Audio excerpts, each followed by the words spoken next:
Moin, moin! Heute zeige ich euch, wie ihr nie wieder auf Plattdeutsch sprachlos seid oder euch die Wörter fehlen. Denn es geht um das SAS-Netzwörterbuch für Plattdeutsch. Hier könnt ihr einfach in einem Online-Browser die Wörter eingeben, von denen ihr nicht wisst, wie die Übersetzung heißt. Ich habe jetzt zum Beispiel gesagt, hey, ich möchte das hochdeutsche Flirten auf Plattdeutsch übersetzt haben. Dann seht ihr die plattdeutschen Vorschläge und auch, wie man es konjugiert. Das hört man nicht.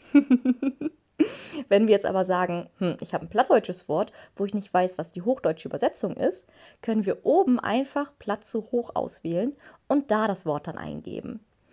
Dann werden dir auch wieder die Worte vorgeschlagen. Wenn wir jetzt aber denken, so, wie wird das nochmal dekliniert? Auch daran hat die SAS-Redaktion gedacht. Und auch haben wir weitere Wortvorschläge, was manchmal bannig spannend sein kann. Also, viel Spaß!